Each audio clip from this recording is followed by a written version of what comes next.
చూస్ country delight, live better. ఇప్పుడే country delight యాప్ని download చేసుకోండి. Welcome to Suman TV techie world. Hello everyone, కొత్త TV కొనాలంటే మనకి టెన్షన్ స్టార్ట్ అవుతుంది కదా. మార్కెట్లో ఓఎల్ఈడి, క్యూఎల్ఈడి, మినీ ఎల్ఈడి అంటూ బోలెడంత టెక్నాలజీ ఉంది. అన్నీ చూసి ఏది తీసుకోవాలో తెలియక మైండ్ బ్లాక్ అయిపోతుంది. ఈ కన్ఫ్యూజన్ మొత్తం క్లియర్ చేద్దాం. 2026లో మీరు ఒక కొత్త టీవీ కొనేటప్పుడు అసలు ఏవి మ్యాటర్ అవుతాయి, ఏవి జస్ట్ జిమ్మిక్స్ అనేది చూద్దాం. ఒకటి, మస్ట్ హ్యావ్ స్పెక్స్. కొంతమంది ఏం చూడాలో తెలియక పాత ఎల్ఈడీలు కొనేస్తున్నారు. Stop it. ఇదిగో ఇవి మాత్రం పక్కా చెక్ చేయండి.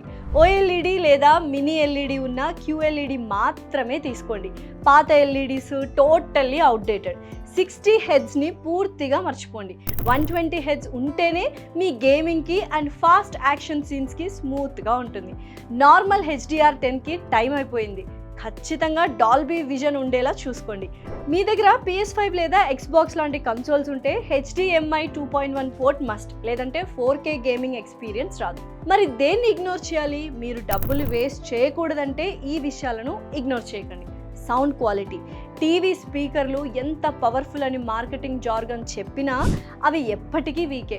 ఒక మంచి సౌండ్ బార్కి సపరేట్గా బడ్జెట్ పెట్టండి. That's it. Software wars. Smart TV ఓఎస్ల గురించి పెద్దగా స్ట్రెస్ అవ్వకండి. Google TV, web OS, Tizen అన్నీ దాదాపు యూజర్ ఫ్రెండ్లీనే. మరి ఇంకా ఆ ఓఎల్ఈడి వర్సెస్ క్యూఎల్ఈడి ఫైట్ ఉందా అంటే టోటల్లీ ఎస్, కానీ కొంచెం ఫెయింట్గా ఉంది. ఓఎల్ఈడి ఇంకా కింగ్ మార్కెట్లో కింగే. Perfect blacks, best contrast. మీరు మూవీ బఫ్ అయితే ఇది బెస్ట్, కానీ బర్నింగ్ రిస్క్ ఉంది. రూమ్ బ్రైట్గా ఉంటే వ్యూయింగ్ కొంచెం ఇబ్బంది. క్యూఎల్ఈడి ఇది ఇప్పుడు ఓఎల్ఈడికి చాలా క్లోజర్గా వచ్చింది. చాలా బ్రైట్గా ఉంటుంది. బర్నింగ్ రిస్క్ లేదు. వాల్యూ ఫర్ మనీ కావాలంటే లేదా మీ రూమ్ బ్రైట్గా ఉంటే ఇది విన్నర్. సో డిబేట్ ఎండ్ అవ్వలేదు. HDMI 2.1 అండ్ 120 హెడ్స్ మర్చిపోకండి. మీరు ఈసారి ఏ టెక్నాలజీ టీవీ కొనాలనుకుంటున్నారు?